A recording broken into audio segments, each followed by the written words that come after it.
I need everyone to stop what they are doing and pay attention, because while the national media is sleeping, while everyone is talking about the blue bloods and the usual suspects, something is brewing in the 502. I am talking about the Louisville Cardinals.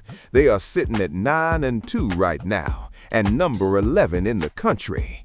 This is not the Louisville of the last few years. This is a team that has decided that the only way to play basketball is with explosive, unmitigated violence on the offensive end. I am looking at the resume, and it is simply disrespectful to the opposition. They have cracked the 100-point mark 4 times in 11 games. 106 points against Jackson State, 106 points against Ohio, 104 points against NJIT, 104 points against South Carolina State. They didn't just win these games, they annihilated them. They beat South Carolina State by 61 points. They beat NJIT by 57 points. That is not a basketball game. That is a clinic. That is dominance. But stop it. I know what you're thinking. Who have they played? Stop it.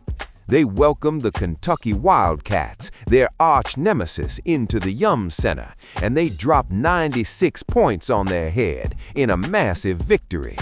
They went to battle for the keg of nails against Cincinnati, and they grinded out a 74-64 win. They have proven they can win pretty, and they have proven they can win ugly. And do you want to know why? It is the fundamentals. I am looking at the rebounding numbers, and it is startling. Against NJIT, they had a plus 38 rebounding margin. They grabbed 59 rebounds. Against Jackson State, a plus 20 margin. They have out-rebounded their opponent in 9 of the 11 games. And when they get fouled, they don't choke. They shot 85.7% from the line against Cincy. They shot 85.7% against NJIT. You have Ryan Conwell dropping 32 points. You have Michael Brown Jr. dishing out 9 assists. You have Isaac McNeely sniping from deep. You have Sananda Thru locking down the paint. However, I cannot sit here and tell you they are perfect, because when you live by the sword, you die by the sword. The sword is the three-point shot, and when it goes cold, it gets frigid. In the loss to Tennessee, they shot 20.6% from 3. In the loss to Arkansas, they shot 21.6% from 3. They are attempting 33s a game. If you miss those shots, you lose. It is that simple. And the ball security in the losses is inexcusable. Against Tennessee, they gave up 21 points off turnovers while only scoring 9 themselves. Against Arkansas, they gave up 14 points off turnovers. You cannot give elite teams extra possessions and expect to survive. So here's the verdict. The Louisville Cardinals are back on the map. They are a high-octane rebounding machine that can score 106 points on any given night. But if they want to be a Final Four team, they have to stop throwing the ball away, and they have to survive when the 3-ball isn't falling. 9-2 is great, but consistency is key. Don't let me down. I am looking at the body of work for Ryan Conwell over these first 11 games, and when you strip away the hype and look strictly at the production, the numbers are screaming. We are looking at a sample size of 11 games. In those 11 games, Conwell has put up a total of 196 points. That is the headline. But you have to look at how he got there to understand why Louisville is sitting at 9-2 and ranked number 11. Let's break down the scoring distribution, because it is high volume and it is consistent. First, the ceiling, the NJIT game. He plays 32 minutes, he scores 32 points. But look at the efficiency. He took 15 threes and he made 8 of them. That is over 50% on massive volume. But it's not just the blowouts. Look at the games against legitimate competition. Against Cincinnati, 25 points. He hit 5 three-pointers in that game. Against Kentucky, 24 points with 4 made threes. Against Tennessee, 22 points with 4 made threes. Against Ohio, another 22 points and another 5 made threes. He has reached double digits in scoring in 9 of the 11 recorded games. The consistency is undeniable. Now let's transition to the free throw line, because this is where games are closed. He went 6 for 6 from the line against NJIT. He went 4 for 4 against Cincinnati. He went 4 for 4 against Memphis. And against Indiana, he got to the line 11 times and made 10 of them. You want to know why he starts every game? That is why. But the data point that separates him from being just a shooter is the rebounding and the playmaking. He is the only player in the box scores consistently positive in points, rebounds, and assists. Look at the glass. Against NJIT, he didn't just score. He pulled down 9 rebounds, 2 on the offensive end, 7 on the defensive end. Against Jackson State, 8 rebounds, 2 offensive, 6 defensive. He grabbed 6 boards against Eastern Michigan and another 6 against Ohio. For a guard, these are winning numbers. Then you look at the distribution. He had a season-high 6 assists against NJIT. He had 4 assists against Arkansas. He had 3 assists against Ohio. He recorded multiple assists against Kentucky, South Carolina State, Cincy, Indiana, and Memphis. And finally, the defensive metrics and durability. This man is a minute eater. He played between 32 and 34 minutes in 5 different games. He is on the floor because he produces. Defensively, he had a season-high 3 steals against Ohio. He had 2 steals against Eastern Michigan, Kentucky, SC State, and Tennessee. When you combine 196 total points with consistent 3-point volume, with 8 and 9 rebound games, and reliable free throw shooting, the data leads to one conclusion. Ryan Conwell is the engine of the Louisville Cardinals. The numbers are right there in black and white. I need to talk about efficiency. I need to talk about maximizing your minutes. And I need to talk about a man in the paint for the Louisville Cardinals named Thru. When you look at the box scores, you are seeing something rare. You are seeing a player who simply does not waste possessions.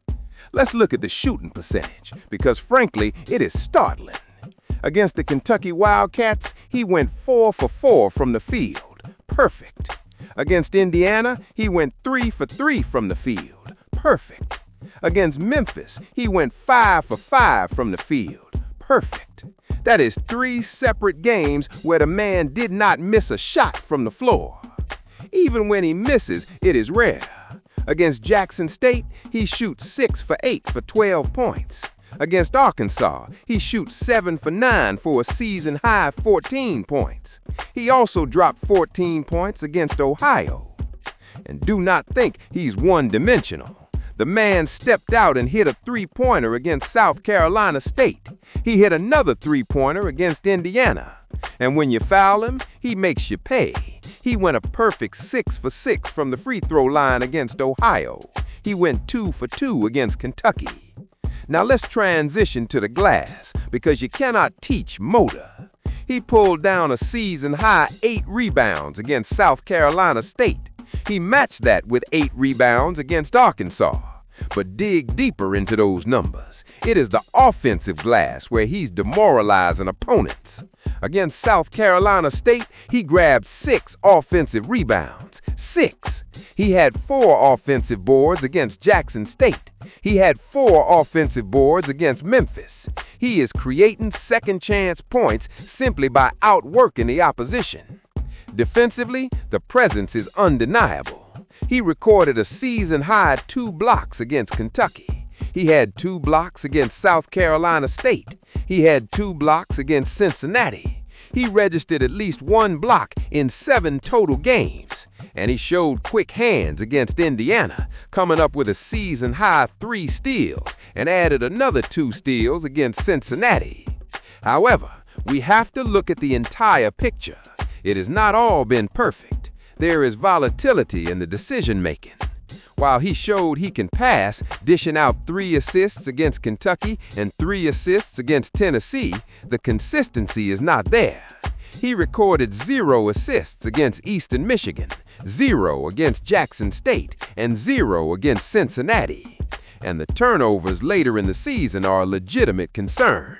Early on, he was clean, 0 or 1 turnover. But against Indiana, he coughed it up 5 times. Against Tennessee, he had 4 turnovers. That is 9 turnovers in 2 key matchups. That is a liability that must be addressed.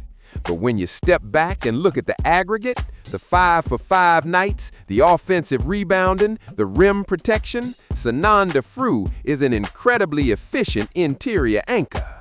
The numbers say he's a problem in the paint. And that is the final word. When we discuss the Louisville Cardinals, we spend a lot of time talking about the starters, but I want to talk about the spark. I want to talk about the bench. I want to talk about Adrian Woolley. Because when you look at the data on this young man, you see a performance profile that is as intriguing as it is inconsistent. Let's get into the numbers, because they tell a story of a player who can be absolutely lethal when he is locked in. Let's start with the offensive production. Against Tennessee, the man was a force, 19 points. He was highly involved, going 6 of 13 from the field and getting to the charity stripe where he knocked down 5 of 6 free throws.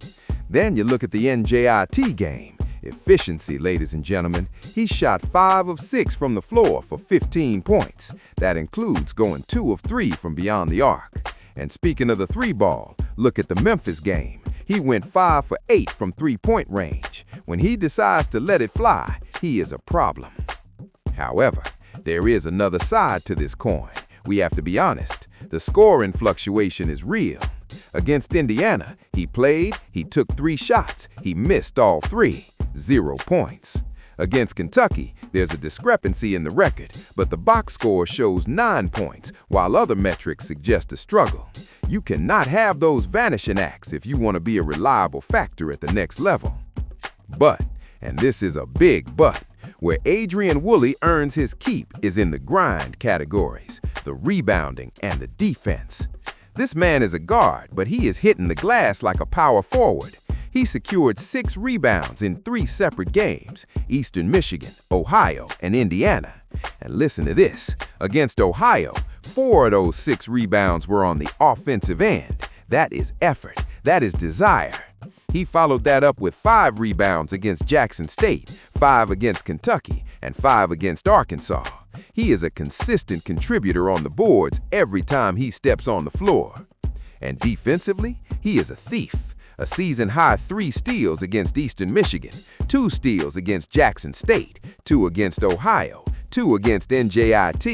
He even recorded a block against Ohio. He is active, he is disruptive, he is a defensive presence. Now we move to the playmaking. This is where the inconsistency returns.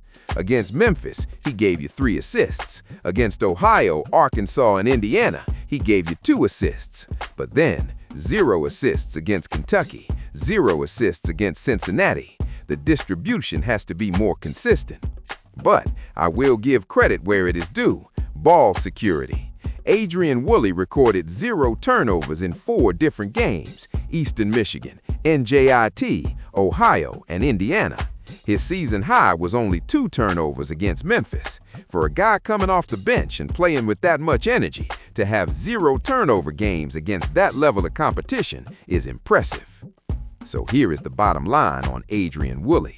He is a high-efficiency interior scorer. He is a high-activity defender. He is a phenomenal rebounder from the bench.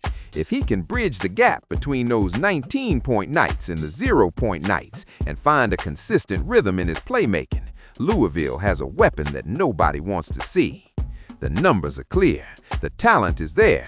The consistency, that is the final frontier. I'm moving on. Next. I am looking at the heartbeat of the Louisville Cardinals. I am looking at the man with the ball in his hands when it matters most. I am talking about freshman Michael Brown Jr. And when you look at the resume for this season, you are looking at a young man who is absolutely indispensable to this offense. First, let's talk about the ceiling, because when this brother is on, he is a problem. He walked onto the court against Kentucky, the biggest stage of the season, and what did he do? He dropped a season-high 29 points. He went to Arkansas, 22 points. He played Cincinnati, 22 points. He is a high-volume scorer who is not afraid of the moment. He played 34 minutes against Arkansas and 33 minutes against Kentucky because the Cardinals need him on the floor to function. But it is not just the scoring, it is the vision.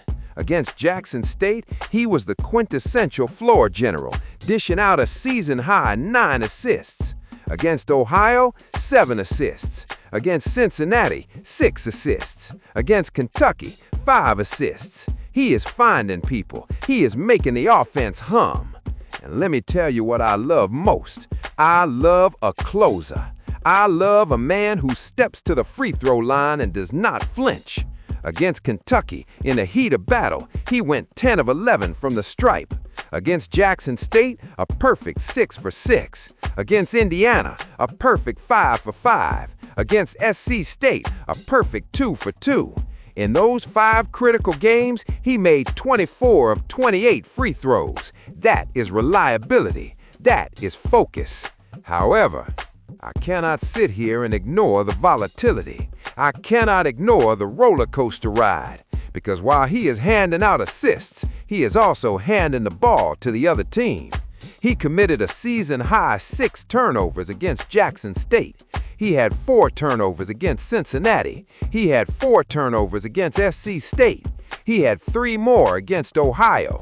You cannot be the primary ball handler and be that loose with the basketball. And the shooting efficiency? It fluctuates. He's taken 10, 13 threes a game.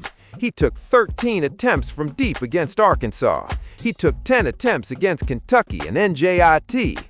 But then I look at the field goal percentage. Against NJIT, he shot 3 for 11. Against Cincinnati, he shot 4 for 15. That is not efficient. That is forcing the issue. Let me give you an analogy so you understand exactly who Michael Brown Jr. is. Think of him like a brilliant conductor leading an orchestra.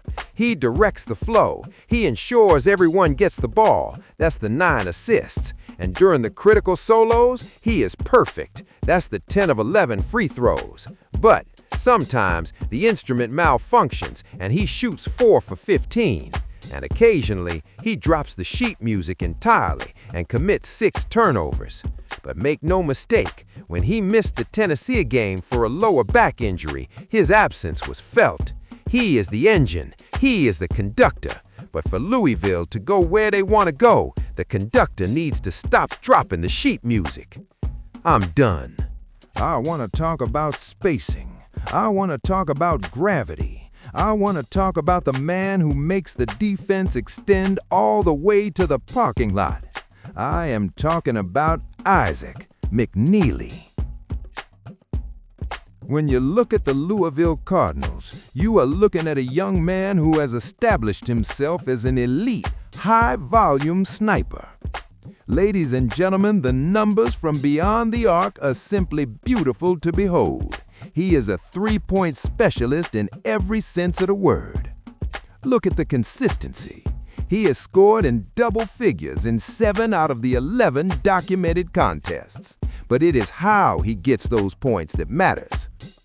Against Eastern Michigan, he drops a season-high 17 points.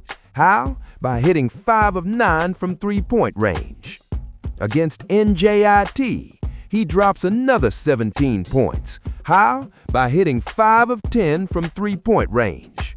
Against Indiana, he drops 15 points. How? By hitting 5 of 9 from 3-point range. Against Ohio, 15 points on 4 of 10 shooting from deep. Do you see the pattern? He is automatic. He started every single one of these 11 games because you need that shooting on the floor. And do not think you can just foul him to stop the bleeding. No, no, no. He was perfect from the free throw line in 4 separate games. Perfect against Arkansas. Perfect against Ohio. Perfect against Memphis. Perfect against Cincinnati. He is reliable. He is steady. He played 35 minutes against Tennessee because the coach trusts him to put the ball in the basket. But we have to have a conversation about the rest of the game because basketball is not just shooting. I am looking at the rebounding numbers and I am seeing volatility. Now give credit where it is due. In the rivalry game against Kentucky, he battled. He grabbed 6 rebounds. Against Ohio, he grabbed 6 rebounds. But then I look at the Jackson game, a victory, and I see 0 rebounds. How are you on the floor for that long and you don't accidentally catch a rebound? But the real issue, the thing that is keeping me up at night, is the playmaking, or should I say the lack thereof. Isaac McNeely is a guard, but when I look at the assist column, I see a donut. 0 assists against Eastern Michigan, 0 assists against NJIT, 0 assists against Ohio, 0 assists against South Carolina State, 0 assists against Tennessee. That is 5 games out of 11 where he did not set up a single teammate for a bucket. And it is frustrating because we know he can do it. Against Memphis, he had 4 assists. He had 2 assists against Kentucky and Indiana. So the capability is there, but the consistency is non-existent. So here's the verdict on Isaac McNeely. He is a lethal weapon from three-point land. He is a reliable scorer who contributes 11 against Arkansas and 9 against Kentucky. Defensively, he will give you 2 steals like he did against Kentucky. But if he wants to be a complete player, if he wants to be more than just a specialist, he cannot go 5 games without passing the rock. Shoot the ball, Isaac, but pass it every once in a while. We need to have a very serious conversation about the definition of an X factor. We need to talk about a young man on this Louisville squad who is the very definition of high ceiling, high volatility. I am talking about Kunai Ruths. When I look at this young man's potential, I see a beast on the interior. I see a man who, when he is engaged, is cleaning the glass and finishing at the rim with efficiency. Look at the rebounding numbers. He is doing the dirty work. In the victory against Jackson State, he pulled down a season-high 10 rebounds, and pay attention to the details. 9 of those were on the defensive end. He is ending possessions. Against Eastern Michigan, 8 rebounds. Against Memphis, 8 rebounds. Against South Carolina State, 7 rebounds. Even against the big boys like Arkansas and Cincinnati, he is in there battling for boards. And when he stays inside the arc, he is efficient. He is a problem. Against South Carolina State, he exploded for 20 points. He shot 8 for 12 from the field. Against Jackson State, 16 points on just 4 shots. And he hits his free throws, 5 of 7 against Jackson State, 4 of 5 against Memphis. This is efficiency. This is production. But, and this is a massive but, I cannot sit here and ignore the inconsistencies. I cannot ignore the fluctuation. We are talking about a player whose role changes like the wind. He started against Jackson State, good result. But then he started against Kentucky, the biggest rivalry in the sport. And what happened? He played 11 minutes, he took 1 shot, and he scored 0 points. You cannot start a game of that magnitude and give me a donut in the scoring column. And let's talk about the perimeter shooting. Stick to your strengths, young man. He went 0 for 3 from deep against NJIT. He went 0 for 2 against Arkansas. He went 0 for 2 against Tennessee. He went 1 for 4 against Jackson State and South Carolina State. The numbers say, go to the paint. That is where you eat. And the playmaking? It is a roller coaster. Against Memphis, he looked like a point forward. 4 assists. He had 3 assists against Eastern Michigan and South Carolina State. But then he records 0 assists against Kentucky, 0 against NJIT, 0 against Arkansas, 0 against Tennessee. And don't think I didn't see the turnovers, 1 or 2 almost every single game. Now, I will give him this. He's active defensively. He had a steal in 4 different games. He had blocks against Eastern Michigan and South Carolina State. The motor is there. But here's the bottom line on Kunai Ruths. He is an efficient interior scorer. He's a defensive rebounding machine, but he has to stay on the floor. You cannot play 24 minutes one night and 7 minutes the next. If he finds consistency, Louisville becomes dangerous. If he doesn't, he is just another guy on the bench. And that is simply the truth. I have said it before and I will say it again. The most frustrating thing in sports is not lack of talent, it is inconsistency. And that brings me to a young man on the Louisville Cardinals bench named Kobe Rogers. Because when I look at the stat sheet, I am looking at a riddle wrapped in an enigma. I am seeing flashes of absolute brilliance followed by a disappearing act that is quite frankly alarming. Let's start with the brilliance. Let's start with the efficiency. Because when this brother decides to shoot the basketball, he simply does not miss. Look at the game against Indiana. He plays big minutes off the bench. He scores 12 points. And how did he do it? He went 4 for 4 from the field, 2 for 2 from three-point land, 2 for 2 from the free throw line. That is perfection, ladies and gentlemen. He played Ohio. He went 3 for 3 from the field for 7 points. He played Memphis. He went 2 for 2 from the field.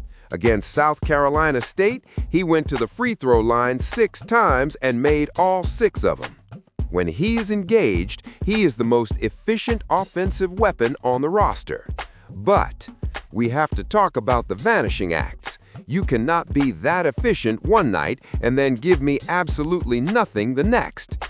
In the loss against Arkansas, he gave you 0 points and 0 assists. In the loss against Tennessee, he gave you 0 points. In the game against Cincinnati, 0 rebounds and 0 assists. How do you go from perfect shooting to invisible? That is the question the coaching staff has to answer. Now, having said that, I must give credit where credit is due regarding the effort categories, because when he is not scoring, he is battling on the glass and he is distributing the rock. For a bench guard, the rebounding is phenomenal. Against NJIT, he pulled down 9 rebounds in the season high, and 4 of them were on the offensive glass. He had 5 rebounds against Ohio. He grabbed 3 rebounds against Kentucky and Tennessee, even when he wasn't scoring. And the passing? He had 5 assists in the win against Jackson State. He had 4 assists against Eastern Michigan. He had 3 assists against South Carolina State. And defensively, he is a thief. He recorded a season-high 4 steals against Jackson State. He had 2 steals against NJIT. He had blocks against Eastern Michigan, NJIT, and Indiana. So, here is the situation with Kobe Rogers. He is a highly efficient scorer who can shoot 100% from the field. He is a rebounder who can get you 9 boards. He is a defender who can get you 4 steals. But until he eliminates the games where he puts up zeros, until he stops disappearing against Arkansas and Tennessee, he remains a mystery. Louisville needs the Indiana version of Kobe Rogers every single night, period.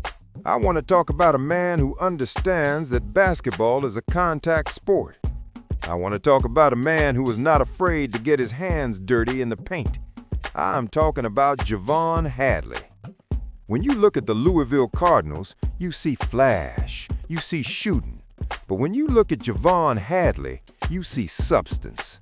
You see a man who has started 8 of the 10 games he has played in, and there is a reason for that. Let's look at the efficiency, because this brother does not waste time. He walked onto the court against Indiana, a massive game, and what did he do? He dropped a season-high 15 points. He played South Carolina State, 13 points. He played Ohio, 11 points. But it is the way he is scoring that screams efficiency. You think he can't shoot? Think again. Against Memphis, he stepped out and went 3 for 3 from three-point range. Perfect. Against NJIT, he went 2 for 2 from deep. Against Arkansas, he went 1 for 1 from deep. The man is picking his spots, and he is knocking them down. And when he gets to the free throw line, he's reliable. He went 2 for 2 against Indiana. He went 2 for 2 against NJIT. In total, he's shooting over 70% from the line for the season. He is capitalizing on his opportunities. But what makes him vital, what makes him a starter, is the glass. He is doing the heavy lifting. Against South Carolina State, he pulled down a season-high 9 rebounds. Against the Kentucky Wildcats, in a war, he grabbed 8 rebounds. He grabbed 6 rebounds against Arkansas. He grabbed 6 rebounds against Indiana. In half of the games he played, he recorded 6 or more rebounds, and he's doing it on the offensive end, creating second chances. However, we have to be honest. We have to look at the complete picture. Javon Hadley is a starter. He is on the floor to make plays, and the playmaking numbers, they are concerning. They are inconsistent. How do you play significant minutes against NJIT and record 0 assists? How do you play against Arkansas and record 0 assists? How do you play against Tennessee and record 0 assists? I see the potential. Against Memphis, he had 3 assists. Against Eastern Michigan, Ohio, and South Carolina State, he had 2 assists. So we know he can move the ball, but disappearing as a passer in 3 separate games, that cannot happen. And let's not forget, availability is the best ability. He missed the game against Jackson State entirely. You have to be on the floor. But defensively, I like what I see. He had 2 steals and a block against Kentucky. He had a block against Eastern Michigan. He had a steal in 5 other games. The activity is there. The defensive intensity is there. So here is the verdict on Javon Hadley. He's a warrior on the boards. He's an incredibly efficient scorer who will not hurt your field goal percentage. But if he wants to take this team to the next level, he has to find his teammates when the defense collapses. Rebound, score, but pass the rock, Javon. We have reached the 11-game mark of the 2025-26 season, and I am here to deliver the final verdict on the Louisville Cardinals. And let me be very clear, the numbers on this page are startling.